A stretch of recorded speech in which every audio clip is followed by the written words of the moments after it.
Support comes from the Missouri Forest Products Association, committed to conservation and careful management of the state's forests to make them more resilient and better habitats for wildlife. ChooseWood.com.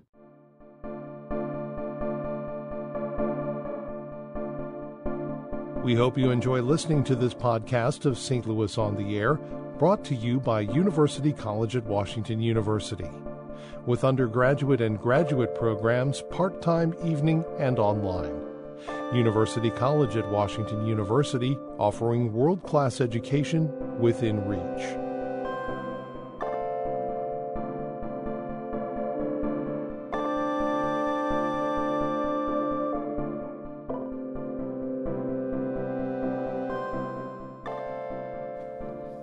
And welcome back.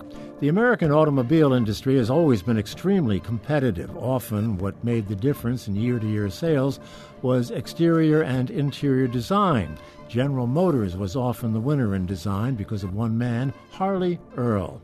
His story and the story of the automobile industry's influence on the economy and culture in the 20th century is neatly told in the book Fins by former St. Louisan and UMSL grad William Knoedelseder. He joins me in studio, and he also is the author of Bitter Brew, The History of the Anheuser-Busch Dynasty. Bill Knoedelseder. I'm sorry, I mispronounced it there, Bill. Good to talk to you again. We talked about Bitter Brew some years ago. Yes, good to be back home here. Yeah, well, welcome home. This book of yours, wonderful read. It really is quite a history book, isn't it? It's not just about design. It's about the history of the 20th century. Well, exactly. I tried to specifically make it not a book about cars. Yeah. It had to be a bigger story than that. But it focuses and centers on one Harley Earl, a name probably not well known to very many Americans, though it should be. That's right.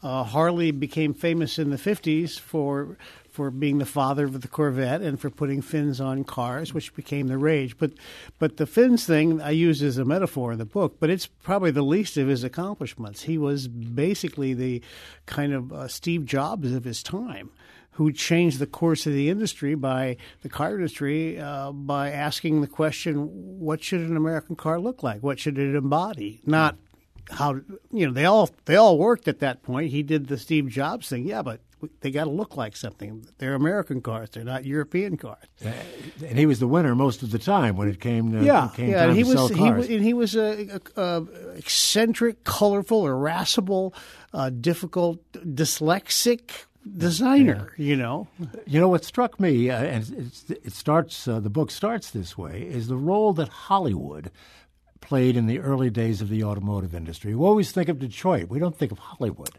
That surprised me. I had no idea when I started in on this, and I started realizing where he came from, that he started out in a little village, up in the hills and called Hollywood because his father made carriages, and he started hanging around, young silent movie stars and started designing one-of-a-kind bodies for their cars, these kids who had become impossibly famous and impossibly rich, and he started doing that right around the time that GM, which was an also-ran company back then, they were way down and Ford dominated. Ford did 62% of the cars on the road were Fords, and GM was trying to figure out how you compete with that, and they came up with the idea, well, if we made our cars better looking and changed them more often, well, how do we do that? Well, they heard about this kid on the West Coast, and they hired him, and he figured it out. Well, the kid in the West Coast, these Hollywood stars could afford the cars. Yes. It was a brand new industry back in the day when he got started. Right.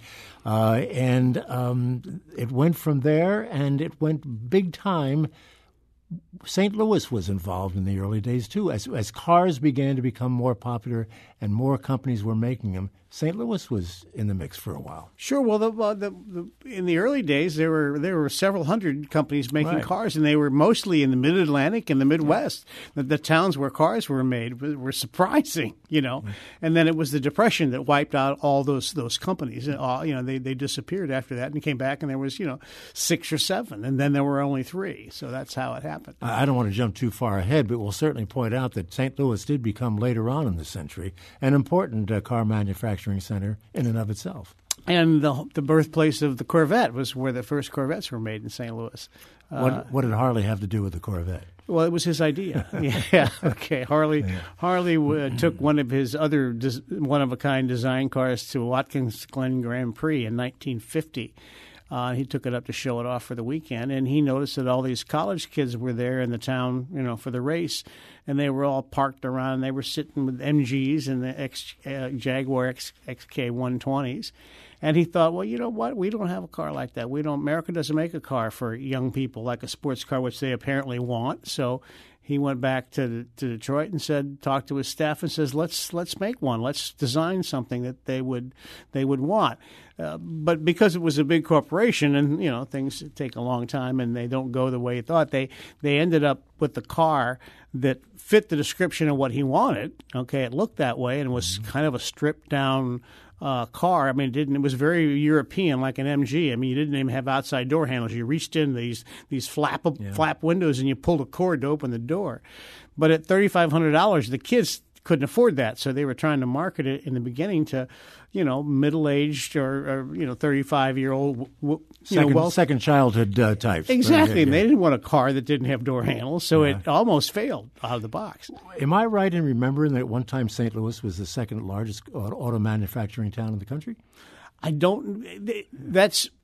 not heard that, but that makes sense. Yeah. That would have been after the Depression. And, it could have been probably, in the 60s maybe even. Again, I point out that your book is a history, and one of the things that people will find fascinating if they don't know it already, you talk about Harley Earl and you talk about GM, but Henry Ford comes into the picture prominently in a number of different ways, and he was quite a guy and certainly quite an influence on the auto industry and on history itself. Oh, yeah. I mean, Henry Ford, I was surprised to learn, I never thought of this before, that the automobile was invented to solve the problem of horse poop. Mm-hmm. I mean, and that was the big environmental problem in the United States and all the cities. There were so many horses. And in New York, they were shoveling up 15 million pounds a day and getting rid of it. So there was a race on among the young generation of young men, all men, because that's the way it was back then, to come up with this self-propelled vehicle that would take people and their stuff from one point to the next efficiently and without creating a mess that had to be cleaned up behind them. And Henry Ford was the guy who won that race. And he produced a very stable, dependable car that got you there. And his idea was a dependable car that would last you a long time. It wouldn't cost much and you could fix it yourself. And then beyond that, he didn't have an imagination beyond that. Mm-hmm. And when everybody sort of got a car after, he'd been making that Model T unchanged for, almost visually unchanged, for 15 years, that's when Harley came along, and his background in Hollywood and the movie business had taught him to create and design toward people's aspirations and what people imagine in their dreams and all that sort of stuff, which I don't think would have ever occurred to Henry Ford. He didn't have an artistic bone in his body. No, and this was an opportunity, needless to say, for General Motors. Right. And I want to go back in a moment to an earlier time, but I wanted to point out that Henry Ford was quite the anti-Semite, and he caught out of Hitler's eye at one point. And both of these companies, GM and Ford, in a sense, worked with Hitler. I mean, they provided him machines to wage war with. Oh yeah, well, he was the only other car market. The thing was, he didn't just he idolized Henry Ford. Henry Ford was his hero, and when he was in prison at one time before he became the chancellor, he read Henry Ford's book about his life, and he realized that he could regenerate the German economy if he got the car business going, because they made cars for rich people in Germany. They didn't do it like in America, and he did that. He staffed his factories with Ford engineers, and they were all too eager to get in on that new market that was coming. That he was building, and Hitler never learned to drive, but he is the guy who came up with the idea for the Volkswagen. That was, I think, probably even his name. He sat down one day in a restaurant in Munich and drew a picture on a napkin, then gave it to Ferdinand Porsche and said, it'd be like this. And any American who looked at that napkin today would recognize a Beetle. That's it came out looking that way. And GM was selling automobiles also at the same time in Europe, or at least responsible for their production, and those were used also as Hitler was when he was on the move. Well, they built, GM and Ford built the majority of the trucks that rolled across all those borders, carrying all those soldiers and weapons and supplies during the Blitzkrieg.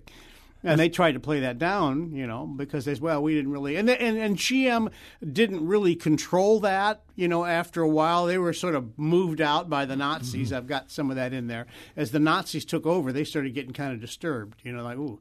And they were just there, but they weren't directing things, We have to point out on the other side of the coin is the role that the automobile industry played during World War II. I mean, it was so totally retooled to support the war effort. Tell us something about that and how it worked. Well, this was because of what Harley did, and I argued this in the book, and some people might argue otherwise, but because of Harley's influence in design and playing to the people's desires, that's what caused the car industry to explode way beyond what Henry Ford had ever imagined. So that it became our defining product. And the U.S. economy was a car economy. It depended on the car. If GM sales went down, it sparked a recession, within a week. So, but what happened was then it became so big, employing 1 in 6 Americans, when all of a sudden we ended up almost overnight at war with the 3 biggest military powers on earth, which was Italy, Japan, and Germany. They've been building up their arms for years. We were the 18th largest armed forces. We were able to turn on a dime, and no other country would be able to do this, and turn those car factories into bomb and tank factories within weeks. And that's what happened. And we became the only country on the globe who was really capable of conducting global warfare. And we supplied everybody. I don't have the figures in front of me, and maybe you don't remember because it's been a while since you wrote the book, but the amount of production that came out of these auto plants is staggering. Absolutely. It defies the imagination. They could do it that quickly. And they did. The thing was, it was kind of inspiring because they all got together. These were companies that were just, really, really highly competitive, and they had these meetings, and they all sat down and said, this is our war. This is serious. We are really threatened here. They're threatened like, global warming, and they got together, and they did it. They cooperated, and they all took contracts, and they were allowed to compete somewhat.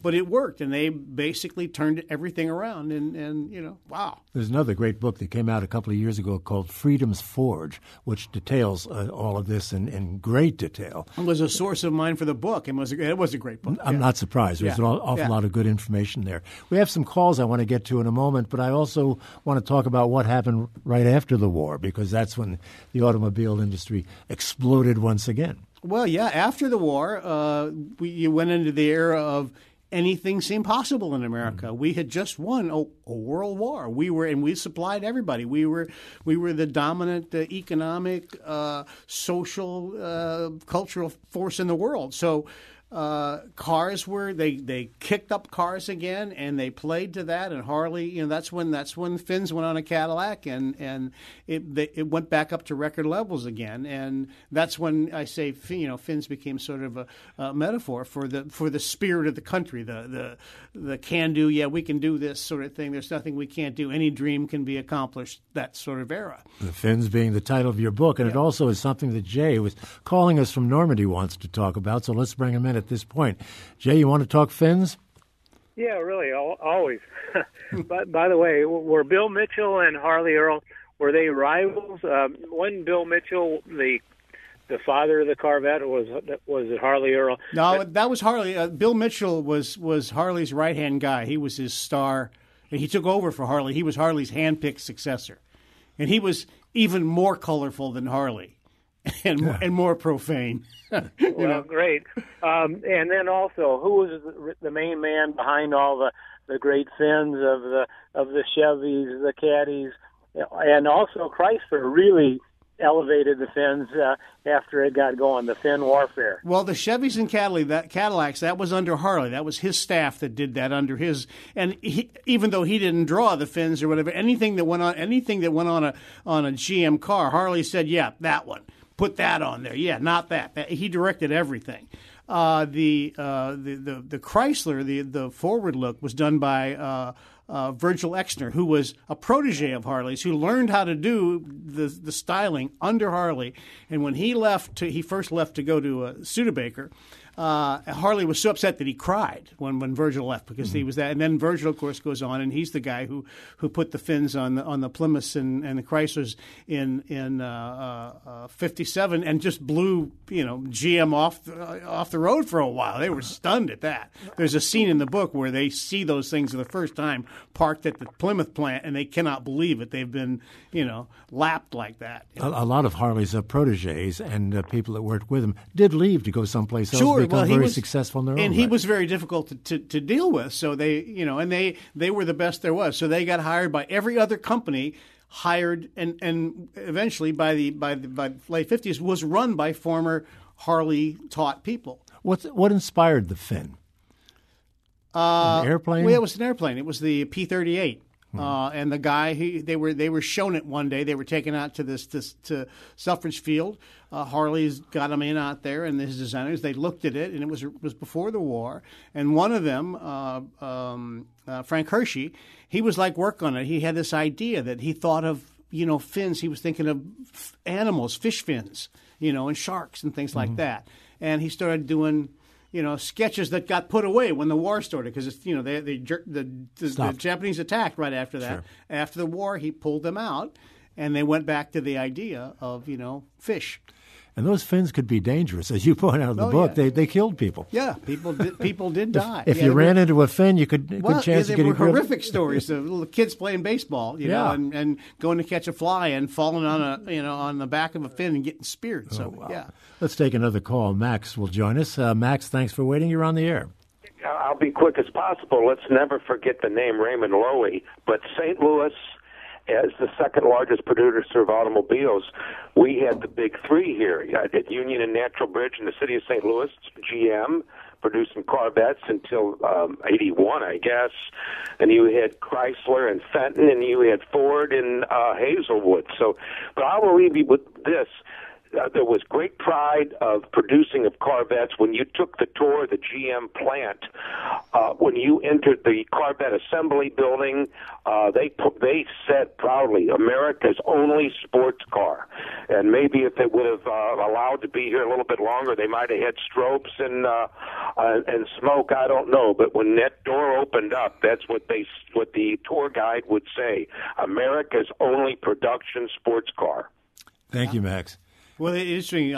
I'm from St. Louis, and the seeds of this book were sown in 1955 on a sunny day in our subdivision where I lived. And my father had just started working for Chrysler Corporation. He was a sales manager, and he pulled into the driveway. We were all gathered around the ice cream truck of an evening, and he pulled in the driveway in a pink and white DeSoto Fire Dome convertible, and all the kids ran from the ice cream truck to the car, and that was it for me. Cars were everything to me from the next 20 years. So, I wonder how many jobs went away when these three automotive companies left St. Louis. Yeah, I'm sure a lot. Yeah. It was. Yeah, it seems like 1,000 years ago to me that those furnaces were still burning in those places. Yeah. Let's bring in Jerry calling from O'Fallon. Make it quick, Jerry, if you would. Yes, really quickly. I've been a student of car design my entire life. I wonder what Harley Earl and some of the other designers that you've been mentioning would think of our turn in the past decade or so towards more retro styling. The cars of the 40s, 50s, 60s were looking ahead, and now we've kind of turned around with the retro Thunderbird, the VW Beetle, the PT Cruiser in the other direction. I think Harley would like some of those a lot because, he probably hate the fact that 90% of the cars right now, if you just ride down the street, are either white, gray, silver, or black. Mm-hmm. And every now and then you'll see a red one, but they're always kind of the same red, and that's about it. That would drive him crazy. Mm-hmm. You ask yourself, when's the last time you saw a really cool green car? You just don't see it. One of the things you point out in the book that I did not know and was surprised about, and that was the story of the Cadillacs and African Americans, and the fact that at one point or for a long period of time, Cadillac would not sell to blacks. That's right. Yeah. Yeah. Why shocking, and how did right? that change? Well, they had this idea, but I mean, it was such a racist situation back then, and that's where we come from. They thought and still are to some degree. Yeah, really. They had this idea: if you sold to blacks, it would degrade the brand. They wanted to be classy, so you didn't sell to black people. And then this German guy who was the head of Cadillac servicing. They were getting ready to kill off the Cadillac during the Depression because it wasn't selling, and they were having a meeting among the top executives. And this guy literally busted into the meeting and said, "Just give me 5 minutes. I want to tell you something you don't know."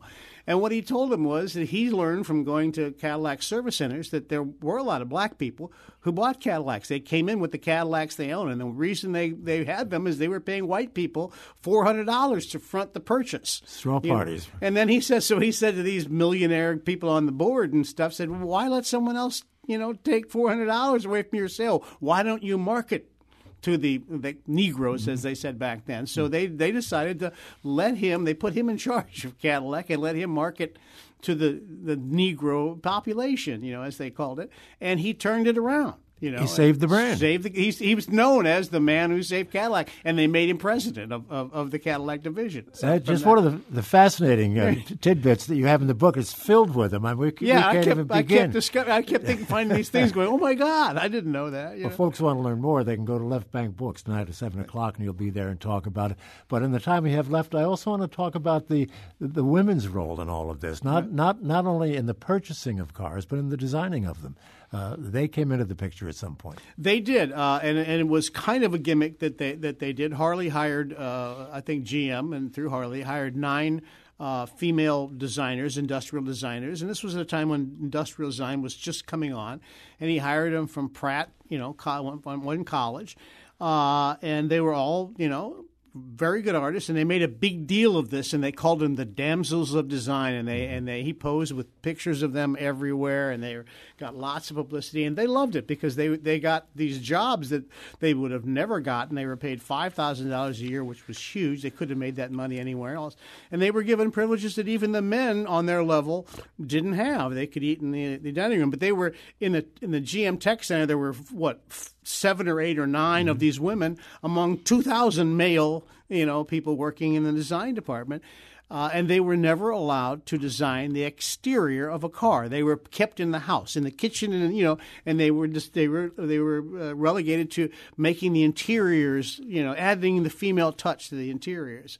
But it did launch their careers, and they were always grateful. They weren't bitter about it, but they were disappointed. Only a few seconds left. When did they learn that it's the women who actually buy the cars? That they're the ones that make the decision? They had learned that. That's why they hired them, but they weren't ready to give them the power. Right. That came later. That didn't even come. I don't think it's come yet. And then there's the issue of planned obsolescence. We only have 30 seconds left, but they learn to make a car that'll only last a couple of years, and people will buy more cars. Yeah, well, that's right. Exactly. Yeah. But that's what designers do, though. Designers live on planned obsolescence.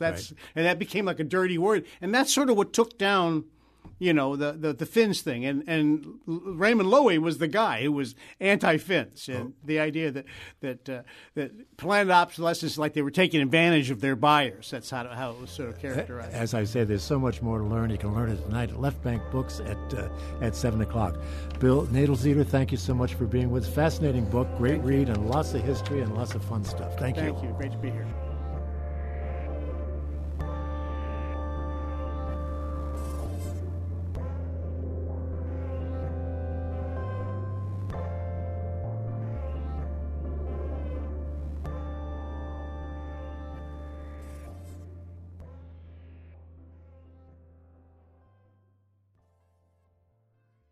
Support comes from Missouri Forest Products Association, committed to sustainable and sound conservation of the state's forests, which support more than 41,000 Missouri jobs, resulting in a $10 billion industry. ChooseWood.com.